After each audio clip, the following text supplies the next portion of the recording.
Hello everyone, welcome back to my channel. আজকে বাসায় কিভাবে ফুচকা আমাদের চাইতে সবচেয়ে মজাদার ফুচকা বাসায় বানানো যায় সেই রেসিপিটি আপনাদের সাথে শেয়ার করব। প্রথমে তেঁতুল একটি বাটিতে রেখে পানি দিয়ে 10 মিনিটের মতো ভিজিয়ে রাখব।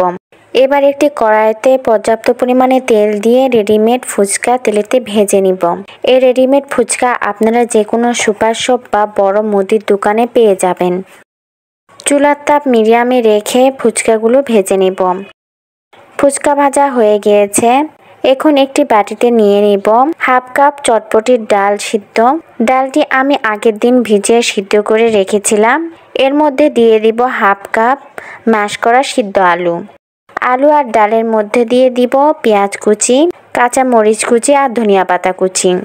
এখন অ্যাড করব স্বাদ মতো বিট লবণ এবং সাদা লবণ, চিলি ফ্লেক্স, 1 চা চামচের মতো চটপটির মশলা, সামান্য লেবুর রস দিয়ে দিব। এই পর্যায়ে দিয়ে দিব একটি ডিমের অর্ধেকটা অংশ। আমি ডিমটি গ্রেটার দিয়ে গ্রেট করে নিচ্ছি। সব কিছু ভালো করে মাখিয়ে নেব। মাখামাখি পর্ব শেষ।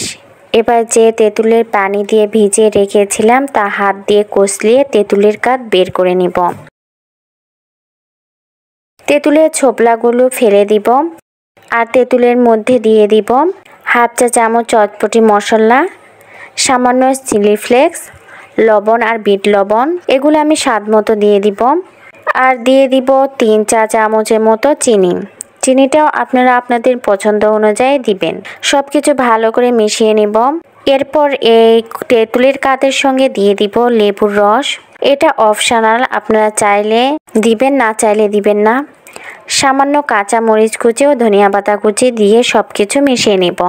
ঝালের পরিমাণ আপনারা আপনাদের পছন্দ অনুযায়ী কম বা বেশি দিবেন। এই পর্যায়ে ভাজা ফুচকা নিয়ে মাঝখানে ফাটিয়ে আলুর পুর ভরিয়ে নিব। আমি এই কাজটি কিভাবে করছি আপনারা দেখে বুঝতে পারছেন। এখানে আমি একজনের জন্য ফুচকা প্লেট তৈরি করছি। এর চেয়ে বেশি জনের জন্য তৈরি করতে চাইলে সব কিছুর পরিমাণ দ্বিগুণ করে দিবেন। ফুচকা প্লেট ভালো করে সাজিয়ে নিয়েছি।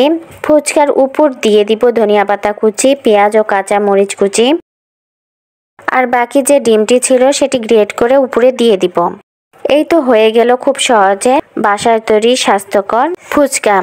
এই ফুচকা বাইরে যে ফুচকা কিনে খান তার চেয়ে অনেক বেশি মজার হয়ে থাকে। আজকের এই ভিডিওটি যদি আপনাদের ভালো লেগে থাকে তাহলে অবশ্যই লাইক, কমেন্ট এবং সাবস্ক্রাইব করবেন, কারণ আপনাদের লাইক কমেন্ট আমার সামনের দিকে এগিয়ে যাওয়ার অনুপ্রেরণা যোগায়। প্লিজ অনুরোধ রইল, আপনাদের ভিডিওটি ভালো লেগে থাকলে অবশ্যই একটা লাইক দিবেন। আপনারা সবাই ভালো থাকবেন, সুস্থ থাকবেন। আল্লাহ হাফেজ।